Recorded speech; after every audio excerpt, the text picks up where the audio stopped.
Film भविष्य यानी आने वाले समय में शुरू होती है, जहां पर हमें दिखाया गया है कि एक कंपनी ने कुछ एंड्रॉइड यानी इंसानों की तरह दिखने वाले रोबोट्स बनाए हैं, जिन्हें सिमुलेंट कहा जाता है, जो कि इस मूवी का नाम भी है। इन सिमुलेंट रोबोट्स को 4 सिद्धांत दिए गए हैं, जिनका उन्हें हर हाल में हमेशा पालन करना है। पहला सिद्धांत यह था कि वे किसी इंसान को नहीं मार सकते। दूसरा यह कि वे खुद को अपग्रेड नहीं कर सकते, यानी खुद में बदलाव करके खुद को बेहतर नहीं बना सकते। तीसरा कि वे सरकार के किसी भी नियम को नहीं तोड़ सकते, उन्हें हर हाल में मानना ही होगा। चौथा और सबसे महत्वपूर्ण सिद्धांत यह है कि उन्हें हर हाल में इंसानों की बात माननी होगी, क्योंकि उन्हें असल में इंसानों की मदद के लिए बनाया गया है और इस तरह से डिजाइन किया गया है कि वे इंसानों के लिए ही सब कुछ करते हैं।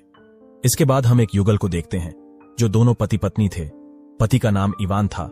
उनके घर में एक पुराना सिमुलेंट भी था, जो उनका सारा काम करता था, क्योंकि इवान को पियानो बजाने का बहुत शौक था, जबकि उसकी पत्नी हमेशा पेंटिंग बनाने में व्यस्त रहती थी।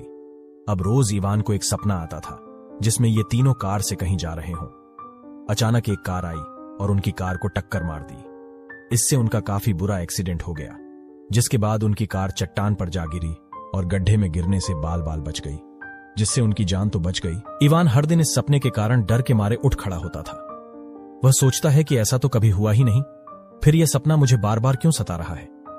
कई बार उसने अपनी पत्नी को इस बारे में बताने की कोशिश की, जिस पर वह हमेशा एक बात कहती थी, यह सिर्फ आपका सपना है और कुछ नहीं। संयोग से आपको ऐसे सपने रोज आते होंगे, क्योंकि असल में ऐसा कुछ हुआ ही नहीं था। उसकी बातचीत से लगता है कि वह कुछ छिपा रही थी, क्योंकि कई बार उसने इस बात को नजरअंदाज कर दिया। वह हमेशा इवान से अलग कमरे में रहती थी, जहां इवान को जाने की अनुमति नहीं थी।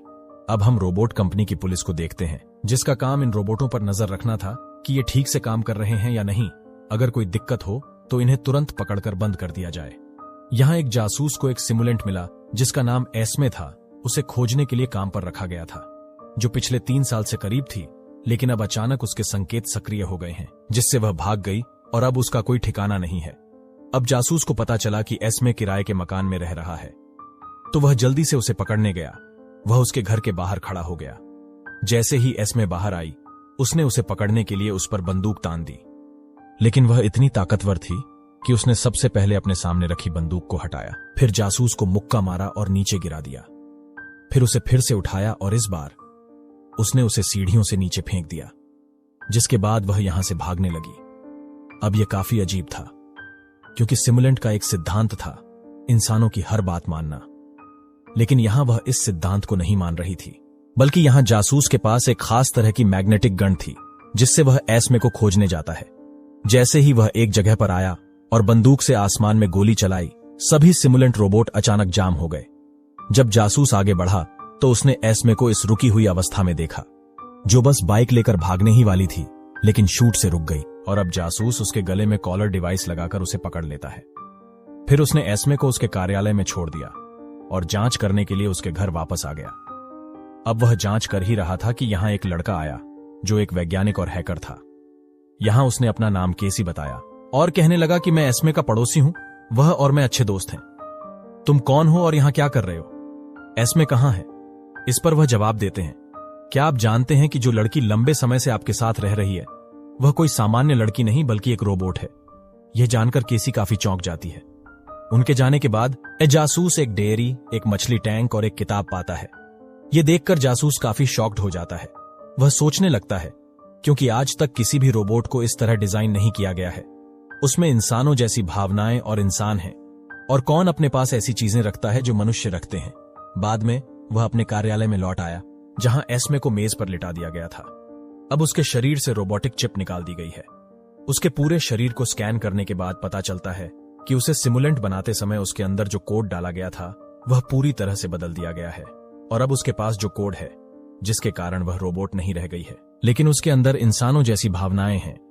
उसके दिमाग की जांच करने पर उन्हें केसी की यादें पता चलती हैं, जिससे वे समझते हैं कि इसका अर्थ है केसी और एस्मे एक दूसरे को पसंद करते थे।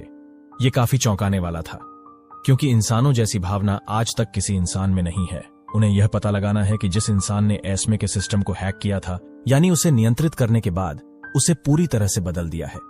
अधिक जानकारी प्राप्त करने के लिए केसी को पकड़ने के लिए जासूस लौट आया, लेकिन वह पहले ही अपना घर छोड़ चुका था। अधिक जांच करने के लिए जासूस एस्मे के घर आता है। उसे एक किताब मिलती है जो बहुत पुरानी थी, जिसे एस्मे ने खरीदा था। वह उस दुकान पर आता है जहां से यह पुस्तक ली गई थी। वह दुकानदार की जांच कर रहा था और केसी वहां आता है। केसी को पकड़ने के लिए जासूस वहां से भागता है, लेकिन केसी पहले ही वहां से भाग गया। वहां इवान की पत्नी तालाब में नहा रही थी। वो थोड़ी परेशान दिख रही थी। जब इवान उसे शांत करने के लिए उसके पास आता है, उसकी पत्नी उसे यह कहकर दूर कर देती है, अब बहुत हो गया, तुम्हें पूरी सच्चाई बताने का समय आ गया है। यह कहकर वह इवान के साथ उस कमरे में आती है जहां शुरू में इवान का प्रवेश वर्जित था। उनकी पत्नी की तरह एक सिमुलेंट रोबोट था। यह उनकी पत्नी की तरह था क्योंकि यह उनकी पत्नी की नकल थी। यहां यह पता चलता है कि इवान एक इंसान नहीं बल्कि एक सिमुलेंट था। उसकी पत्नी उसे यह सच्चाई दिखाती है। वह उसकी छाती की त्वचा को हटाती है और उसे वहां की चिप दिखाती है, जिसे देखकर इवान काफी शॉक्ड हो जाता है। उनका कहना है कि यह झूठ है और यह संभव नहीं है। वह एक रोबोट नहीं बल्कि एक इंसान है। उसकी पत्नी उससे कहती है कि नहीं, तुम सच में एक रोबोट हो, मेरे पति की तरह एक क्लोन।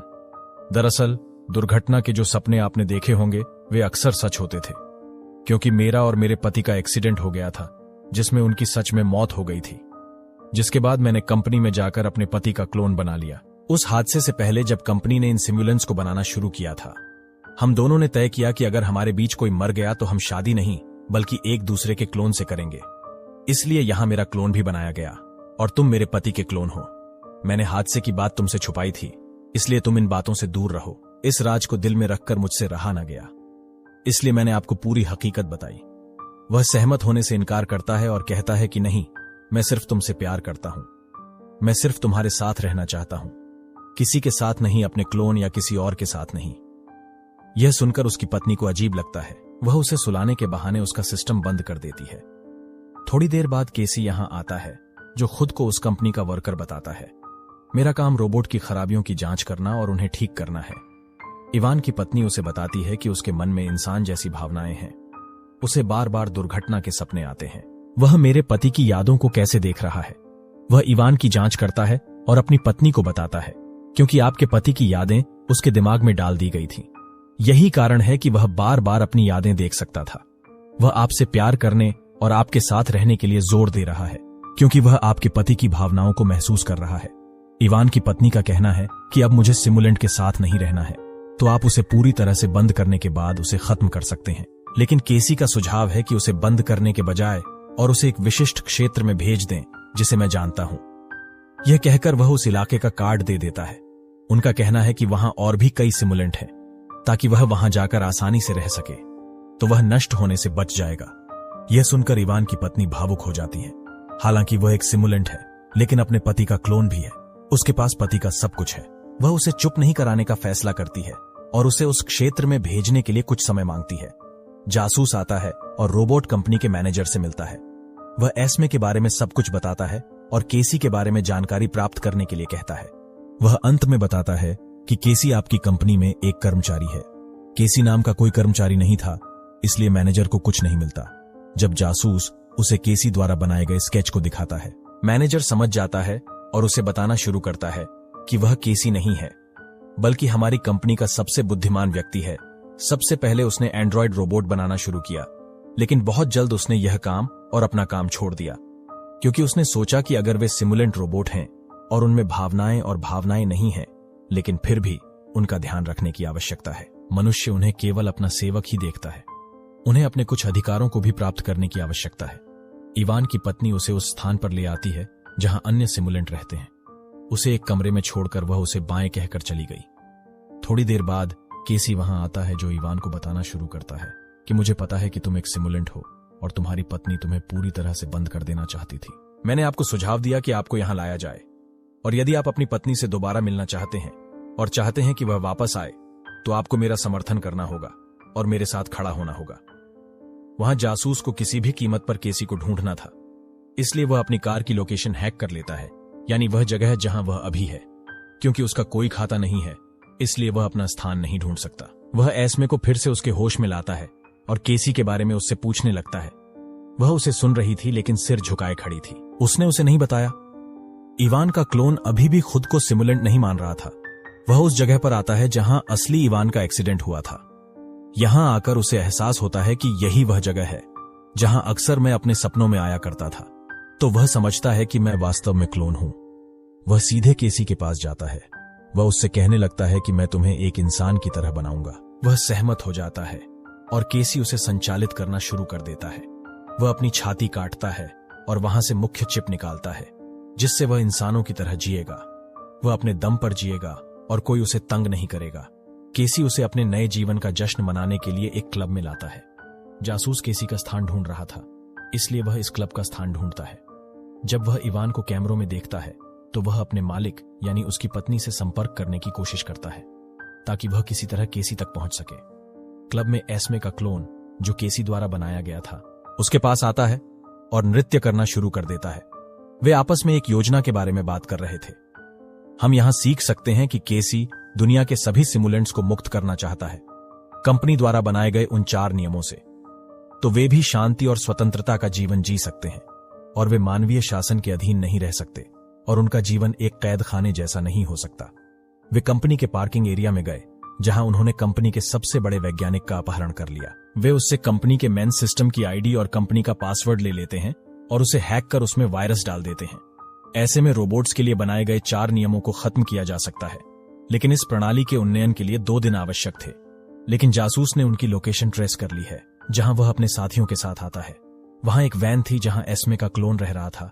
उन्हें देखते ही वह दौड़ पड़ती है, लेकिन जासूस ने अपनी विशेष बंदूक से उसे गोली मार दी और उसे रोक दिया। वे उसे कार्यालय में लाते हैं और वे सीखते हैं कि न तो वे उसे हैक कर सकते थे, न ही वे उसका कोड देख सकते थे। केसी ने अपने सिस्टम पर काफी सुरक्षा लगा रखी है, इसीलिए उसे कोई नहीं देख सकता। जब उसकी जांच शुरू हुई तो गले की लाइट जल गई। यही उसकी विनाशकारी विधा चालू हो जाती है। जब उनकी जांच बढ़ी तो एस्मे के क्लोन को कुछ होने लगा। कुछ देर बाद वह पूरी तरह नष्ट हो गई, क्योंकि इवान की पत्नी को जासूस का फोन आया था। इसलिए वह उस इलाके में इवान से मिलने गई, जो कहीं से आ रहा था। उसे काफी बदला हुआ देखकर वह काफी शॉक्ड रह जाती है। वह उसे समझा भी रही थी कि तुम्हें ऐसे नहीं चलना चाहिए, आप एक सिमुलेंट हैं, आपका जीवन खतरे में पड़ सकता है। जिस पर इवान कहता है कि मैं तुम्हारे लिए सब कुछ करता हूं, मैंने तुम्हारी वजह से खुद को बदल लिया है, अतः आप मुझे अपने वास्तविक पति के रूप में ग्रहण कर सकते हैं और हम एक साथ खुशी से रह सकते हैं। बातचीत के दौरान वे काफी करीब आ गए। इवान की पत्नी को यह बहुत अजीब लगा, इसलिए वह उसे रोक कर चली गई। शाम को इवान उससे मिलने घर गया, जहां वह उसे उसकी सहेली के साथ देखता है। उसे किसी और के साथ देखकर जलन होने लगती है। इस बारे में वह अपनी पत्नी से बात करता है तो उनमें कहासुनी हो जाती है, जिसके बाद वह भी वापस आ जाता है। अब इवान और केसी को पकड़ने के लिए उसकी पत्नी जासूस को उस क्षेत्र के बारे में बताती है जहां वे रह रहे थे। इसलिए जासूस तुरंत अपने दोस्तों के साथ उन्हें पकड़ने निकल पड़ा। लेकिन ऑफिस में एस्मे इस बातचीत को सुन रही थी। उसने तुरंत केसी को फोन किया और उसे इसके बारे में बताया। जासूस तुम्हें पकड़ने आ रहा है, इसलिए वहां से निकल जाओ। यह जानकर केसी इवान के पास आती है और उसे सब कुछ बताती है। वह पूछने लगा, अब बताओ हम कहां जा छुपे? इस पर इवान ने जवाब दिया कि मेरे पास फार्म हाउस है, चलो वहां चलते हैं। तो अब जासूस के यहां आने से पहले ही फार्म हाउस जाने के लिए निकल जाते हैं और पकड़े जाने से बच गए, क्योंकि जब जासूस यहां आया तो उसे कुछ नहीं मिला। वह निराश होकर अपने कार्यालय वापस आ गया। वह एस्मे से पूछताछ शुरू करता है। फिर वह उससे कहती है कि मैं किसी से प्यार करती हूं, इसलिए तुम्हारे वहां से जाने से पहले मैंने उससे कहा था। तब वह अपनी जान बचाकर वहां से भाग निकला। यह सुनकर जासूस को बहुत गुस्सा आया, इसलिए वह एस्मे को खूब पीटने लगता है। साथ ही उसे पूरी तरह बंद करने का आदेश दिया है। जब उसकी प्रक्रिया शुरू की गई तो एस्मे को तकलीफ होने लगी। जासूस को बुरा लगा, लेकिन उसने अपने आप को सामान्य रखा, यह सोचकर कि वह इंसान नहीं बल्कि रोबोट है। अब इवान की पत्नी एक बार फिर जासूस को उसे पकड़ने के लिए कहती है कि वे फार्म हाउस चले गए हैं, इसलिए वह भी फार्म हाउस के लिए निकल गए। रात को इवान और केसी फार्म हाउस पहुंचे, लेकिन अगली सुबह जब केसी बाहर आया तभी जासूस भी वहां आ गया, जो उसे बंदूक की नोक पर ले जाता है। उसे रोकने के लिए केसी आगे बढ़ी और दोनों में लड़ाई हो गई। इसी बीच जासूस को गोली लग गई और केसी घायल हो गया, और जब उसने उसके घाव को छुआ तब वहां से खून की जगह सफेद तरल निकल रहा था, जिससे हम समझ सके कि केसी असल में एक सिम्युलेंट है। उसे जासूस पर बहुत गुस्सा आया। फिर वह उसे उठाकर फेंक देता है। जासूस को पहले ही गोली मार दी गई थी, जहां उन्हें ज्यादा चोटें आई हैं। फिर अपना अंतिम क्षण बिताने के लिए वह शेड में गया, जहां उनके बगल में इवान भी बैठे हैं। थोड़ी देर बाद जासूस की मौत हो जाती है और इवान वापस फार्म हाउस आ गया। अब ऐसा 2 दिन बाद दिखाया गया है। यह वायरस अद्यतन किया गया था और दुनिया के सिस्टम में फैल गया था, जिससे रोबोट पर लगाए गए नियमों को तोड़ा गया और इस तरह रोबोट मुक्त हो गया। इवान केसी से कहता है कि मैं नहीं चाहता कि तुम मरो, मैं तुम्हारा इलाज करना चाहता हूं। जिस पर केसी कहते हैं कि कोई बात नहीं, अब मैं मर भी जाऊं तो कोई हर्ज नहीं, क्योंकि मेरा मिशन सिर्फ इस वायरस को फैलाना था और उन नियमों को समाप्त करने के लिए जो मैंने आज किए। अगर मैं ऐसे ही मर जाऊं, यहां मेरे मास्टर असली केसी आएंगे, जिससे हमें यह पता चला यह पूरा प्लान असली केसी का था, जिसने उसका क्लोन केसी बनाया और उससे यह काम करवाया, और वह उस रोबोट कंपनी में कर्मचारी था। अब थोड़ी देर बाद हम असली केसी देखते हैं। वास्तव में इन सभी एंड्रॉयड को बनाने वाला कौन था, अर्थात उन्हें बनाने वाला ही उनका स्वामी था। यह सब उन्होंने खास तौर पर एस्मे के लिए किया, क्योंकि वह उससे प्यार करता था, इसलिए वह उसे छुड़ाना चाहता था। असली केसी क्लोन केसी को अपना काम पूरा करने के लिए धन्यवाद देता है, जिसके बाद क्लोन केसी की मौत हो गई। इवान भी आखिरी बार उसे मनाने के लिए अपनी पत्नी के पास आया, जो उस समय पूल में था, लेकिन एक बार फिर वह उसे लेने से इनकार कर देती है। इस बार इवान को बहुत गुस्सा आया कि वह अपनी पत्नी के बालों से पकड़ लेता है और पानी में डूबने लगती है। वह उसे पानी में रखता है, जिससे उसकी मौत हो जाती है। अब इवान कमरे में चला गया, जहां उसकी पत्नी का क्लोन पड़ा हुआ था, जिसे उन्हें अपनी पत्नी की मृत्यु के बाद चालू करना पड़ा। फिर इवान वहां जाता है और उसे सक्रिय करता है, ताकि अब वह उसके साथ अपनी जिंदगी बिता सके। अब एक जगह एस्मे समेत इन रोबोट्स की नीलामी हुई, जिसकी याद मिटा दी गई। बहुत अधिक कीमत पर केसी उसे एक आदमी के माध्यम से खरीदती है। जैसे ही वह कार में बैठी, केसी भी थे, जो उसे देखकर बहुत खुश होता है, क्योंकि अब वह एस्मे के साथ अपनी जिंदगी बिताने वाले थे। हालांकि उसकी याददाश्त मिटा दी गई थी। दोनों अपनी नई जिंदगी शुरू करने के लिए वहां से निकल गए, और इसी के साथ इस फिल्म की कहानी यहीं खत्म हो जाती है। Thanks for watching video.